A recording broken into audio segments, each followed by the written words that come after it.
Hey, look what we have found. A big sound in a small town. Far away from the bright lights. They're making music every night. Discover what is all around. A big sound. A big sound. In a small town. Big sound, small town. A really big sound. Big sound, small town. You're listening to Big Sound, Small Town with Sandy Carlton.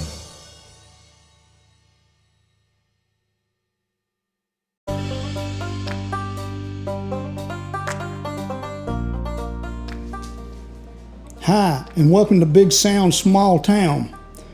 I'm your host, Sandy Carlton, and this is a podcast about the lives and stories of the musicians, writers, artists, and their associates that have their roots in the small towns and communities across America. If you like what you hear, tell somebody. Enjoy.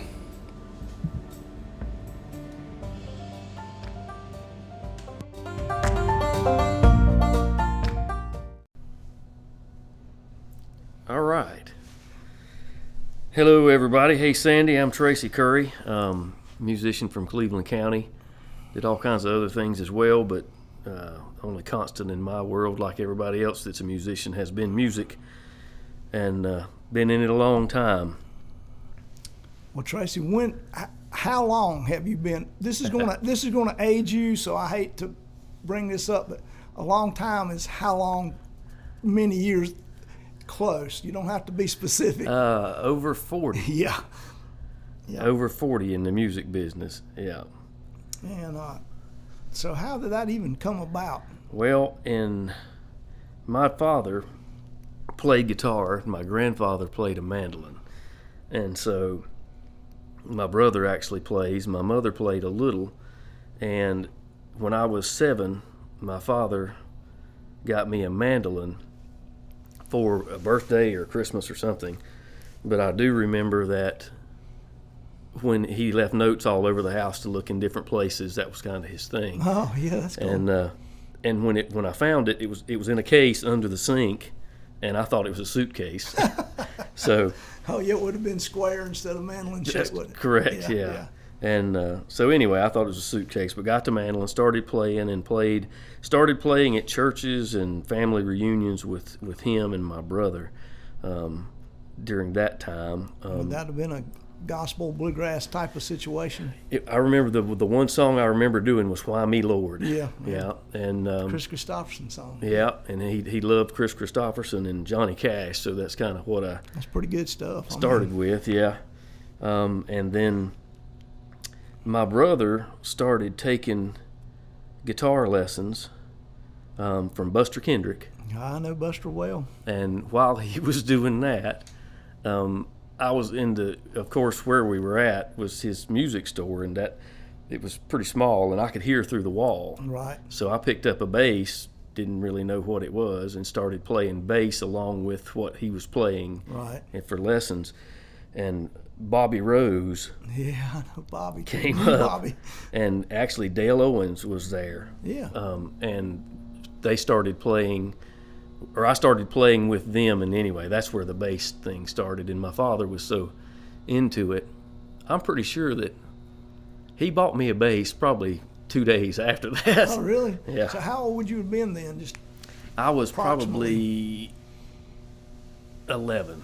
Oh, man. I was probably That's 11. Pretty good people to sit there and play with, too, as an 11-year-old. Oh, yeah. And, that was right before Buster actually went to Nashville. Yeah. And I took a guitar lesson or two from him. And I came in for a lesson one day, and he said, "Sorry, but I'm going to Nashville. Here's the charts. You got the pentatonic scales. Have at it." And so then he went to Nashville. Right. So I was playing guitar a little, and then I always liked the bass better. I don't know why, but I always liked the bass better, and then started, out of necessity, playing I was playing with Bob Klein. Yeah. The name of the band was Dealer's Choice. Well, let me back up just a little bit. Before that, I played with Art Mooney, Yeah. Paul Mooney, Yeah. and Mark Parker, I know all three of them. and my brother. And I don't remember if we had a name, but we played at Lithia Springs at Dean Jenks' little shindigs, and we played at armories and places like that. And those are all quality musicians to this day. Oh, absolutely, they all play. Yeah, they all still do. Right. So.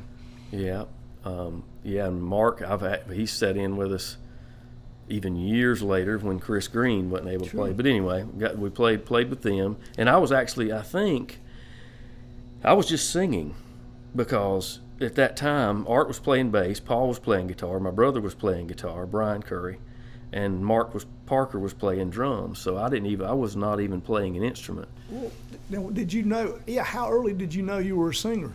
I mean, I think I did that out of necessity too. Oh yeah. Because they didn't have anybody that could sing. Like being a bass player. Right. Yeah.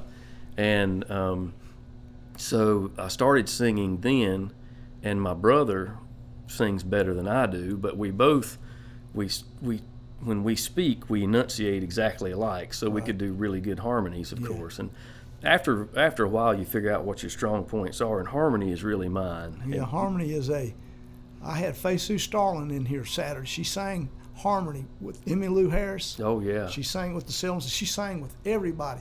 But what she told me was harmony was what she did, and what I told her, harmony you can't find. Good harmony singers are rare.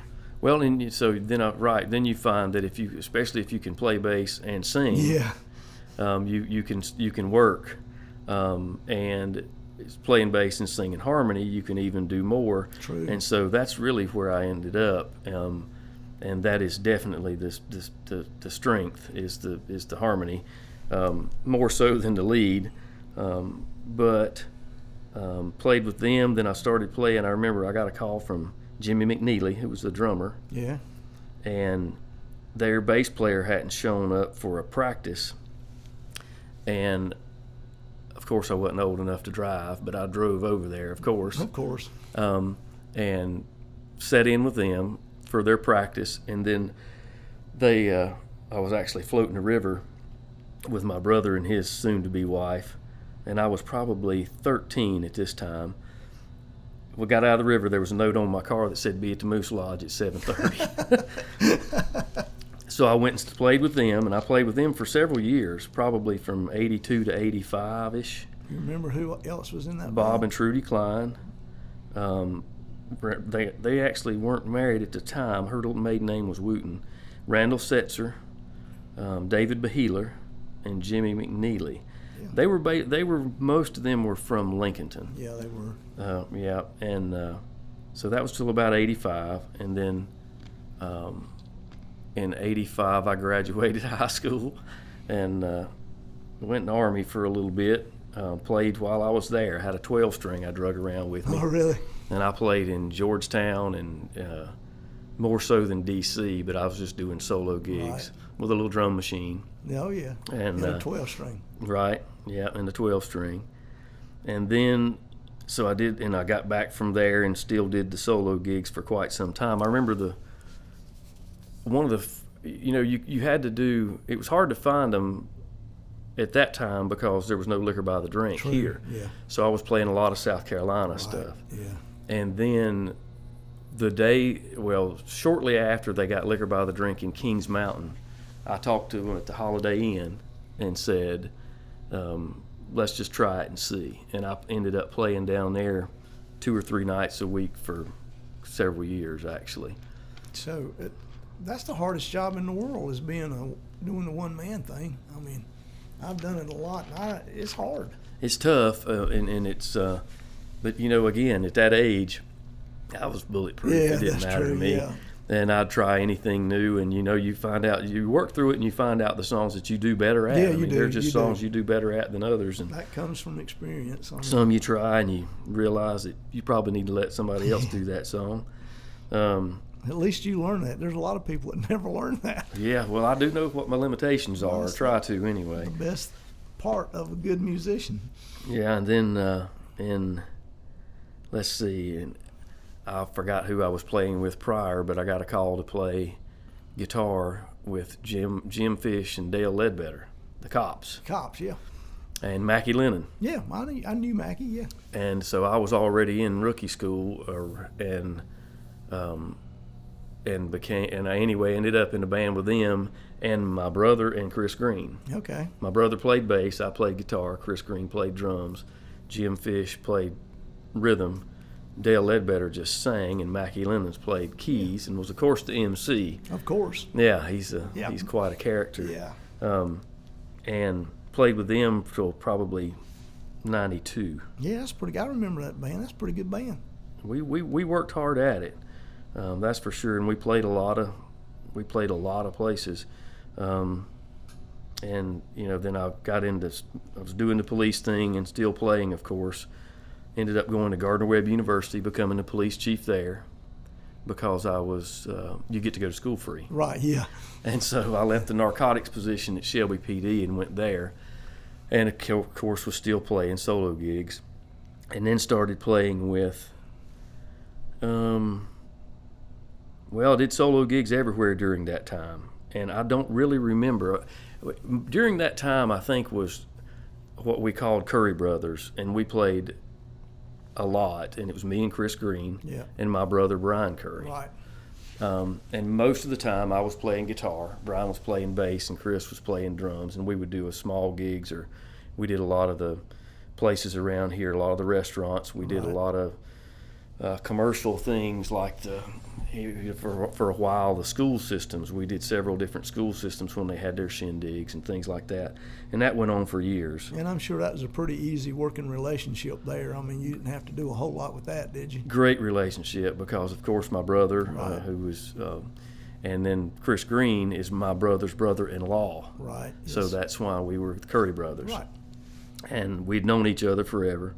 So that worked really well and went on for years and years. And in about 2002, I had gone to the sheriff's office, finished my degrees, went to the sheriff's office, working narcotics again, and started filling in with Mike Bullman.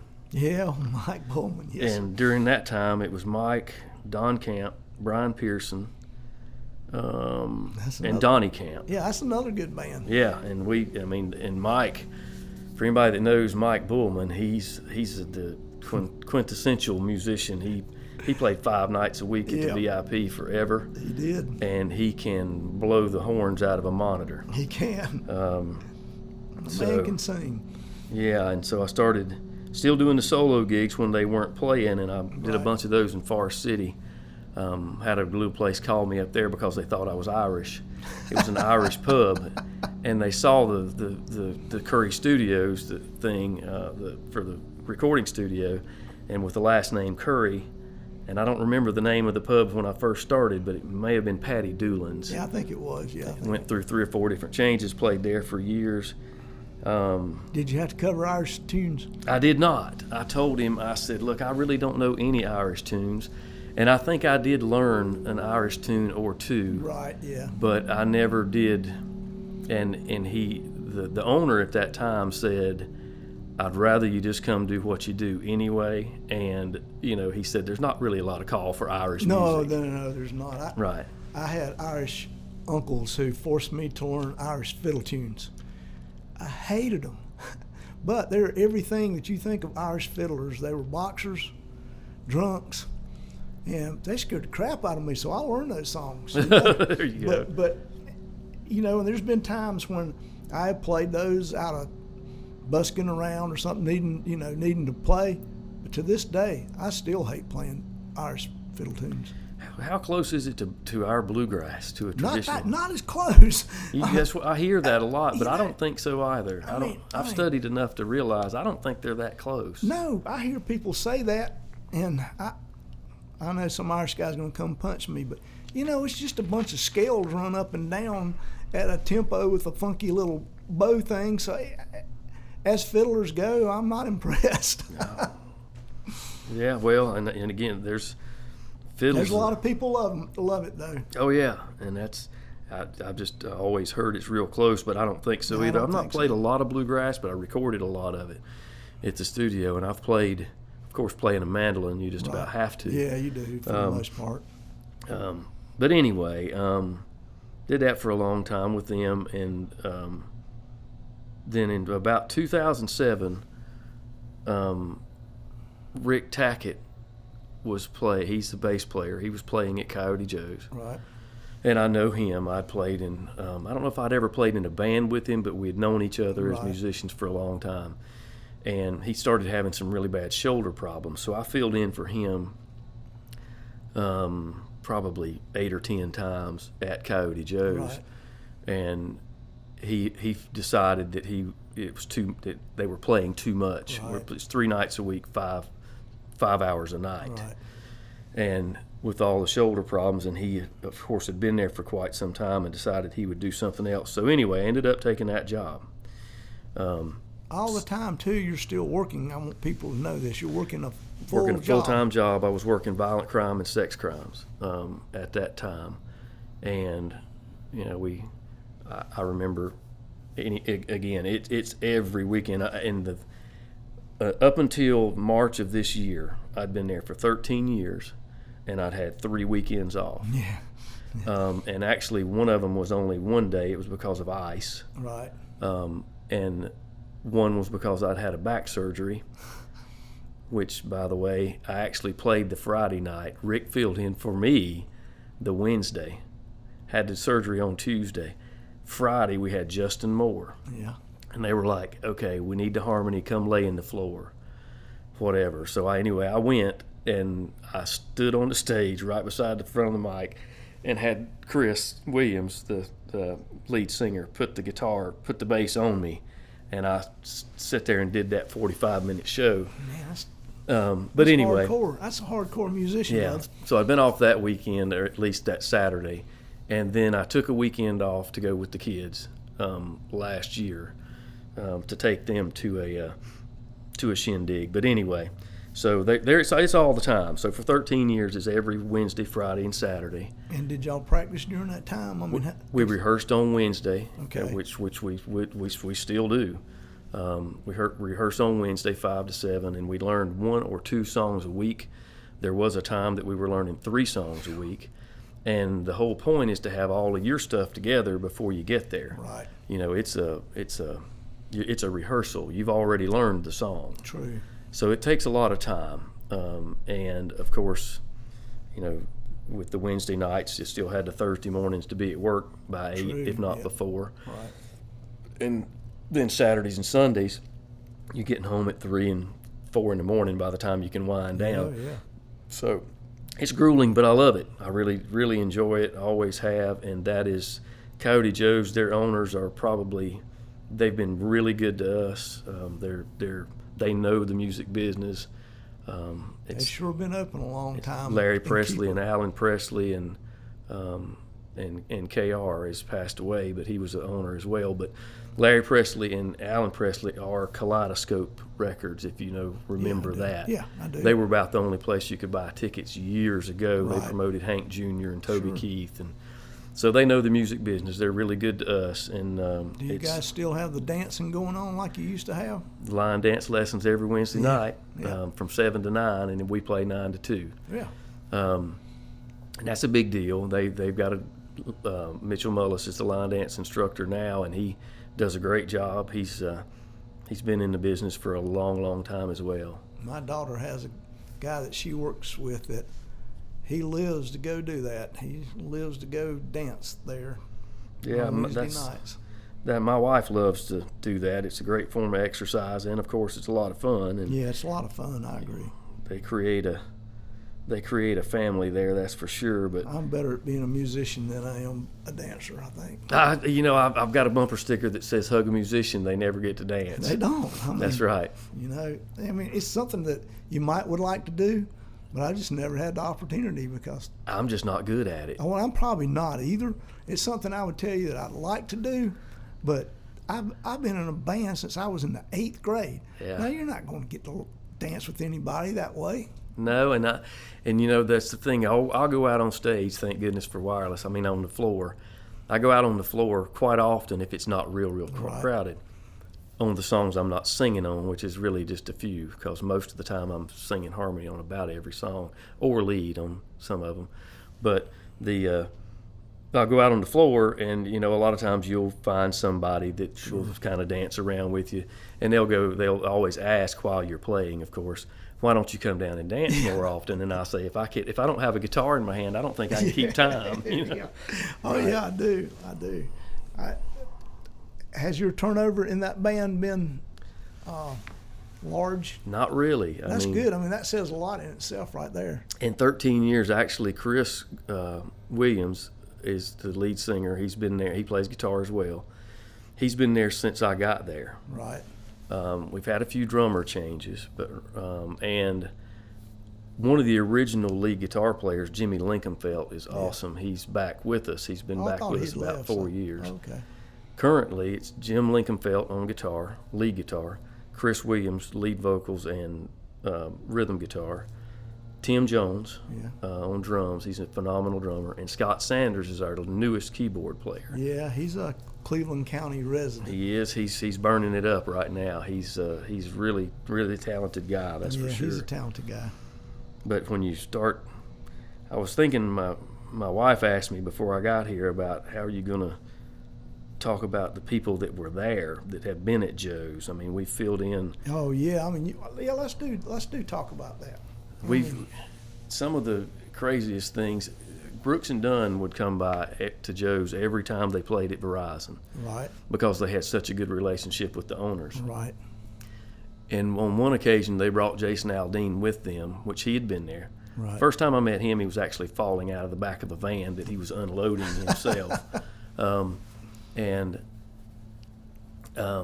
They would come by and get on stage with us for probably 45 minutes to an hour before their band showed up, and then their band would get up and take our place. Oh yeah. So we played with them a lot, and I remember one night in particular, their bass player had gotten there. He was using my bass, and at the end of their short set, he handed my bass out to the crowd. Oh no. And there was one tall guy, and of course I was right at the side of the stage because we had been playing 20 minutes prior, and I saw the guy, and I couldn't make my way to him because when people knew that Brooks and Dunn were coming after their concert, they would flood us. Anyway, this guy got the guitar, and he literally just stood there and held it. And I got out to him and got the guitar Boy, back. aren't you glad that was the case? And later on, Ronnie Dunn was in the band room, and he said they gave that guy so much trouble about that, and he said we still give him a hard time about handing somebody else's bass away. Yes. But anyway, and to make it even more interesting, I was at the music store one day at Shelby Music, and John was having a string changing day, and so I was helping, and which I did quite often, and there was a guy getting strings on his guitar, and he started telling that story. Oh, it was the guy. He was the guy that got the bass. Yeah. Oh, he was the guy that got the bass. He was the guy that got the bass. Oh. Yeah. And what'd you just say? Well, yeah, you got my bass. That's right. I said, yeah. He said, and he didn't remember me, but he said, I do remember that. And then he started thinking about it. But anyway, that was kind of a small world kind of thing. That's a pretty cool. That's a good story. I like that. Yeah, and we've had, Brantley Gilbert showed up one Wednesday night and just got on stage with us. Randy Hauser showed up one day, got on stage with us on a Friday night. Right. I think he said he'd been playing Lexington, but we have had Blake Shelton, Chris Stapleton, Colt Ford, Travis Tritt, Tracy Lawrence, Luke Combs, Tricia Yearwood, Miranda Lambert, Jake Owen, Josh Turner, Justin Moore, Brooks and Dunn, Jason Aldean. Billy Gibbons came with Brooks and Dunn one night. Eric Church, Corey Smith, Diamond Rio, Florida Georgia Line, The Lax, Darius Rucker, Big and Rich, Brett Young, Brothers Osborne, Cadillac 3, Chris Young, Clay Walker, Cody Jinks, Cole Swindell, John Party, Jimmy Allen, Dylan Scott, Drake White, Sturgill Simpson, Thomas Rhett, Red Akins, Travis Denning, Midland, and Russell Dickerson. Those are the ones that I could just remember before I got here today. Wow. And I mean, that's a who's who. And, the cool part about it is there's so many, the first time I met Colt Ford, he came in the door, and I was actually helping our sound guy, and I ran monitors as well for the national acts for several years. And he came in and said, "Hey, I'm Colt Ford." And I said, "I'm Tracy. I'm in the house band, and I recognize you. I know who you are." I said, "A lot of musicians come in that I don't know who they are, but I know who you are." And he said, "Musician? I ain't no musician. I'm a fat boy that likes to throw a party." Hey, and that's pretty good. Yeah, and he's right. I mean, he's a very talented guy. And then, you know, Blake Shelton was there recently. He on some kind of little tour, and we were sitting there. The whole band was in the stagecoach. There's a little area right outside before we opened, and we were getting our set list together, and he came and helped us with our set list. Oh, that's cool. Yeah.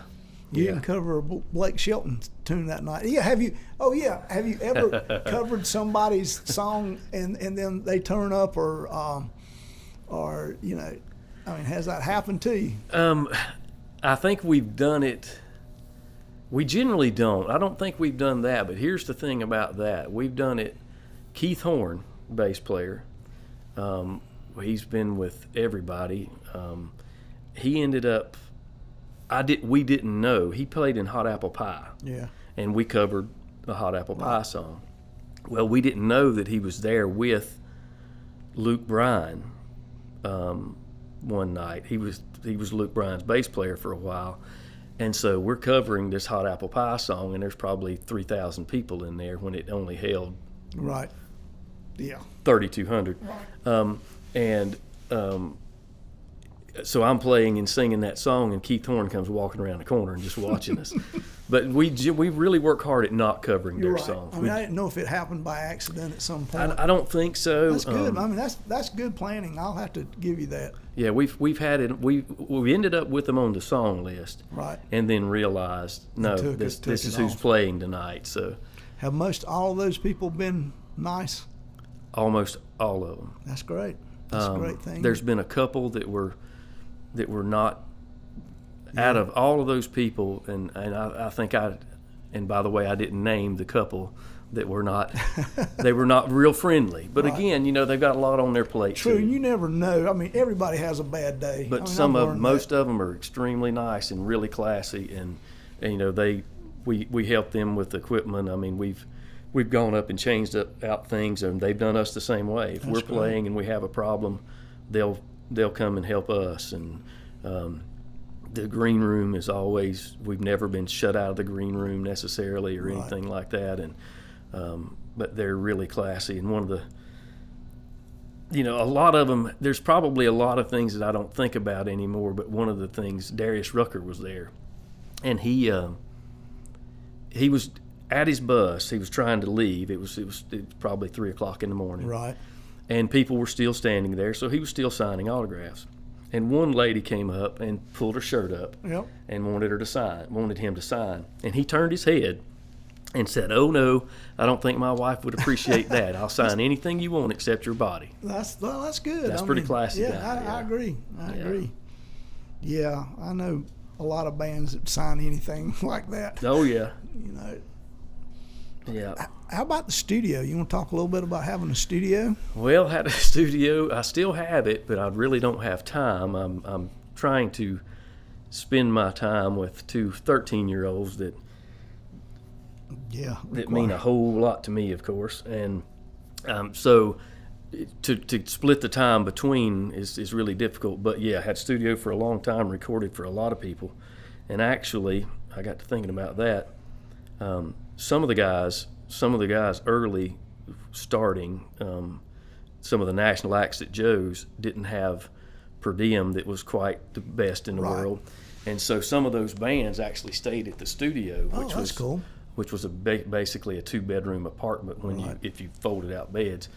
And because they played Charlotte at Coyote Joe's, and then on Friday, and then the Saturday they would play at Greenville at the Blind Horse Saloon, which is the same owners. Yeah. And so, but with the studio, recorded with a lot of people, a lot of local people, and I was just amazed at the talent. Did you use? I mean, were there times when you used people from your Coyote Joe's band to play parts, or was that? I used local people and people from Coyote Joes, which were basically local people. Yes, I did. You were able to find plenty of people to play when they needed people. I guess probably 90% of them were bands or had their own people, didn't they? Pretty much. Yeah. Probably 90. You're probably right. Probably 90%. The way it's set up, the whole band can record simultaneously and see each other, right, and still have the separation, and so you can record a lot faster that way. Sure, you can. And it's a better feel. It's a better feel. Yeah, it is. I mean, it gives it a more live feeling than a studio feeling. Yeah, because you can go back and change parts if you need to, sure, or whatever, but you still have that groove or the pocket that's I there. agree. I always like recording better that way. It's just it's live with the ability to change anything that needs to be. Yeah, I think that's probably one of the reasons that it was more successful and people kept coming back. I had people coming from, of course, South Carolina, and had people coming from almost the coast even to record. Did you do more bluegrass than anything else? No. You did a lot of bluegrass, though, didn't you? Did a lot of bluegrass, but I think we did more. It's kind of odd, but I think we did more of a more southern rock kind really? of things. I remember one group came in and did Cheap Sunglasses, yeah, ZZ Top, and that same day in the afternoon, I had another entire group in, and they did Cheap Sunglasses. Really? And so that's the type of music they were doing, Dave Matthews, right, and things like that as well. But it was really odd to me. Both of them were really good versions. Oh yeah, and they were totally different. Totally different, but really good versions. Well, that's when you know that it's a good song. Oh yeah, you can do it a lot of different ways. Oh, it's yeah, still a great song. Yeah, had a lot of. And we also did we did a lot of solo stuff because of they had the Cleveland County Idol thing for a while. Oh yeah, yeah. So we sponsored that and offered a better rate for people to come in and do their right, demo. And it was amazing. Again, the talent just people you've never heard of that came in, and we were my brother was teaching some guitar lessons at the time, and he helped me in the studio as well. So he was still there one day when I started doing a couple of solo people coming in I think it was for Cleveland County Idol, right, but one of them was Holly Aguirre, excuse me. Okay. Holly Aguirre. And my brother, he was doing his thing over here, and but he could hear the studio monitors, and that girl started to sing. And about 4 seconds later, he turned around and went, "Who is that?" Oh yeah, yeah. Oh yeah. That's one of the things I've learned doing this podcast is there are some incredible musicians that aren't famous, and everybody can't be famous, but you can still be a really good musician. Oh, and we see them coming through with these national acts. It's amazing, the talent. And the sad part a lot of times is, I remember one in particular. He's a tremendous guitar player, and Monday through Wednesday he's hanging sheetrock. Yeah, that's because he's making a living, and this is before COVID. Right. I mean, it's not just now, but. It's difficult. It's really difficult to make a living at it. So I feel very, very fortunate to have been able to make a living at it as long as I have. You've pretty well been deeply involved while working a real job, which is, I don't see how you've done it all these years. Well, I tell you what, I remember the worst part about it. It was when I was in Superior Court and had to leave. I had to talk to the judges before we started the trial, right, to let them know that I could only go so long on some days. Right. And I remember one time in particular, it was probably a 2-week trial. So I had been there the Thursday after 3 hours sleep, right, sitting in court all day, having to testify. Then the following week, I got caught in traffic coming back from Joe's right about Ozark, and sat there all night. Sat there till 6:30 in the morning. Oh.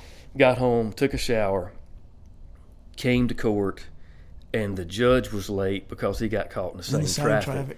So I'd been up all night then, and there's so many times when you're working homicides and things like that that you're up for several days anyway. True, yeah.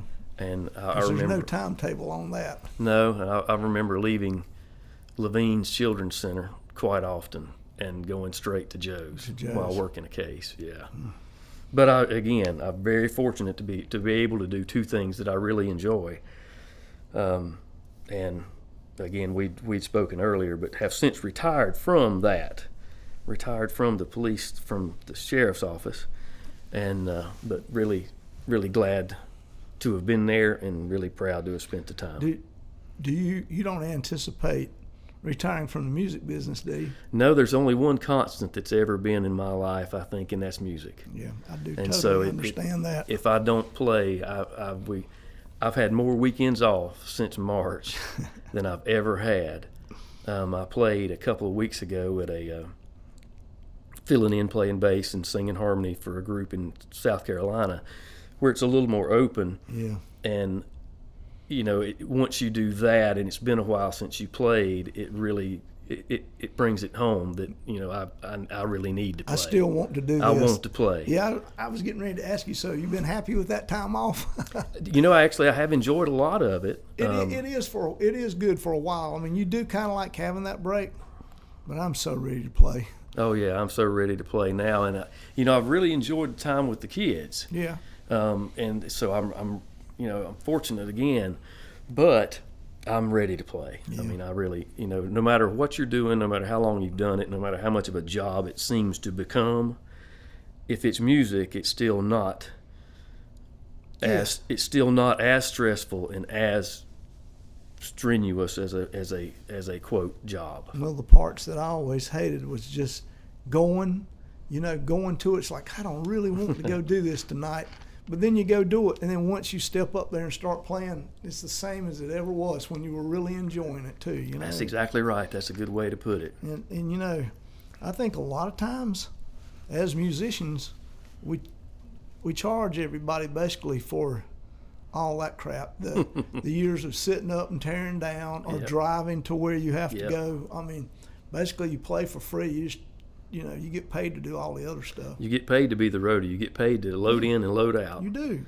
And you get paid you don't really get paid for rehearsal either. So. No, you don't. And there's a lot of that, too, that people never see. Yeah, that's another great thing about being at Joe's for so long is, it takes us 10 minutes to tear down the stage, and we're coming off the stage. We're not even going outside in the cold or the rain or the snow. True. And I guess your equipment is there most of the time. Right. It is not currently, of course, but yeah.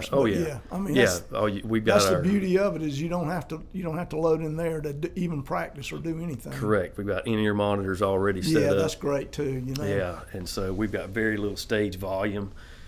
It works great. And again, with the musicians that are there, Tim Jones is phenomenal. Scott Sanders is phenomenal. Jimmy Lincolnfeld's phenomenal, and so is Chris Williams. They're all just great. Yeah, I guess. I guess you don't even really have to have much of a sound check.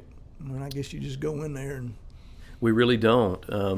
The sound person, by the way, that I forgot to mention, Steve Lee, is great. He can. It's amazing the things that he can do, and he's actually got it set up so that he can literally automatically change the dynamics of the room or the EQ depending on the amount of people that are there. That's great. He can look at the crowd and change to a different setting and change our total output and make it sound great. And I guess, particularly as a harmony singer, and I don't know if anybody will understand this that doesn't sing harmony, but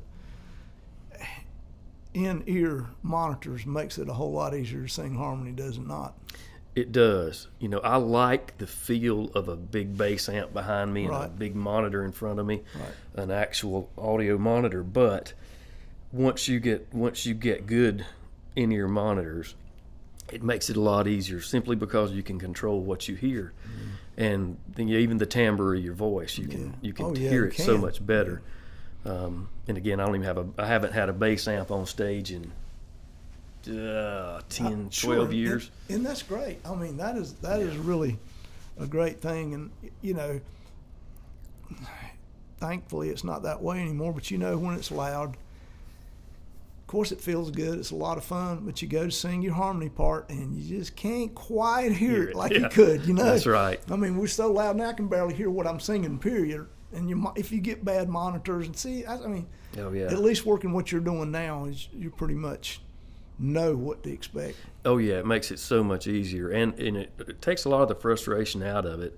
And I thought about that. I had a microphone that was cutting in and out the other day with filling in with that group, and it was of course live, and they had actually they did have in-ear monitors. I had in-ears, but didn't have time to set up, Right. and all of that, and it's not just something that's kind of pre-mixed. You actually had to carry your own rig? I had to carry it. Actually, no, he had a rig there. Oh, okay. That's good. So I did not. I used his rig, which was very nice. But it was nice to feel that rig behind me. Yeah. To feel exactly. the thump, Yeah. I mean, this is for bass players, but you're one bass guy, or do you take different ones at that job? I take different ones at that job. Yeah. I've got a stand-up electric Right. 4-string that's of course fretless for certain songs, and I carry at least a 4 and a 5. Okay. Because I can't really, with the music the way it is now, if you do anything that's current, a lot of it has a whole lot more of a poppy feel. And a lot of it, there's a lot more sequencing. True. So it's very difficult to do it right without a 5-string. True. I agree. So I really love the 4, but I play a 5-string Elric most of the time. And I've got the 4 strings. I've got several different ones, Right. of course. And but I have 2. That's all I got. You have to go most through. of the time. You have an array of pedals, or is that all? That's all built in now since you're running. I'm actually running absolutely direct. Okay. So I've got a tuner wireless system that's one pedal, and then I run into a direct box out. And that's all you have. That's to do. it. Man, I mean, that's great. That it's really that it saves a lot of time and a lot of aggravation. But again, I like to feel that thump. Yeah, I mean everybody does. I play with a lot smaller rig these days, and I miss my big Ampeg. Oh yeah. But I mean, it's the new world, and it's as an old man, I like it. Oh yeah. When I first went to fill in for Rick at Joe's, they were still using the amps on stage. I had no idea. I think I had been in Joe's maybe, but I don't think I'd ever been there when anybody was playing, because I was always playing somewhere else. Right, yeah. And so I showed up with a very small bass amp, and it barely got me through the night. Oh yeah. And we literally mic'd it and put another monitor on it. Sure. And so then, of course, I brought in the big dog rig that I fortunate enough that I had, but now it's been sitting. Oh yeah. It's been sitting for some time. Yeah, mine is. I'm in a small Aguilar outfit these days. There you go. That's a great system. It is, and it's tone wise, it sounds good. It just don't roar like the old. I mean, tone wise, it's great, but it's not the same. Oh yeah. So, I do like the times that I've gone and used direct in. It is pretty cool, really.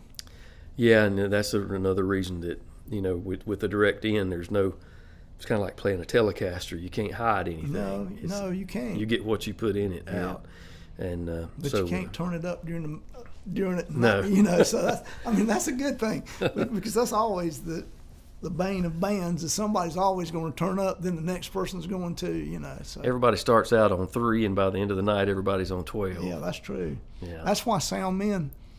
I got this theory that sound men go to heaven, don't matter what they've done. Because they put up a band.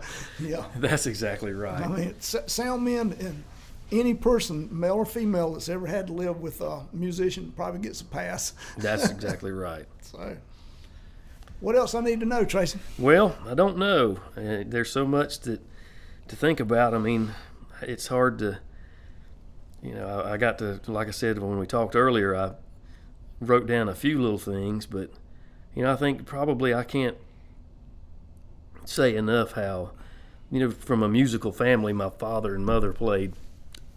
My mother played a little, my father played a lot more. He was really the inspiration. And so I'm really, really glad for that. And then, of course, my brother's a great musician. and just people like Buster Kendrick were great inspirations, and everybody that I played with, you learn so much from. And I've really determined that when I got a little older, I found out I want to be around people. I want to be playing with people that are better than me. Oh yeah, that's that For sure. That's two. You just spoke of two key things for musicians. I think playing with people better than them, if as much as you can, Yeah. and having parental support when Sure. you're doing that. I mean, Oh yeah. Nobody said, "Hey Tracy, when you gonna get a real job?" Of course, you had a job the whole time, but still, Sure. Oh, I remember being really young and selling a cow to buy a keyboard. Yeah, I mean, And I had at one time I had probably a $2,000 bass rig and a $500 Volkswagen. That's what my priorities were. sure. That's spoken like a true musician. Yeah, and I had to take the back seat out of the Volkswagen to get the bass rig in it. Yep, that's about right. Right. So, Yeah, that's the priority's always been music for sure, and again, it's been the only constant, and so I will continue to play. Coyote Joes in Charlotte will be open, I'm sure, eventually. But right now, it's with the way COVID is, they've shut a bunch of things down again with the 9 o'clock curfews or 9 o'clock alcohol curfews and all of that. So it's a little tough. But I don't, you're asking me what else. It's hard to. It's been so much of my world for so long. Mm-hmm. A lot of the things I've forgotten. A lot of the people I've probably left out. sure. Doesn't mean that they mean any less to me. Exactly. It's just been a while for some of them, and it's kind of hard to keep in touch. Let me ask you this: can somebody get you to come play if they got some money right now? Oh yeah, yes they could. I mean, I'm thinking that you could hire him to come do a one-man thing if you got the money right now. Why people are waiting for stuff to open up. Yeah, I've done a few things here and there, and I really do miss that. I miss the solo gigs, even when I'm at Joe's. But playing with a full band and playing with national acts, especially when they're on the stage with you, is completely very satisfying, of course. And it makes you really try to hone your skills and get your chops back where they need to be, because obviously with a big break it's a little tough. But yeah, I haven't actively pursued too much recently because of everybody else and the people that are less fortunate than me that don't have another job. I agree. So we're trying to give them an opportunity to play as well. Yeah, that's good. That's giving back, really. Trying to again, some of these guys that's all they do, and it makes it they've really been struggling. They really have. Well, I appreciate you driving up here and taking the time to do this. Thank you, sir. I appreciate you asking me, and it's good to see you. It's been a few years since we've seen each other. It has been. That's always a good thing. Tracy, thank you a whole lot. Thank you, sir.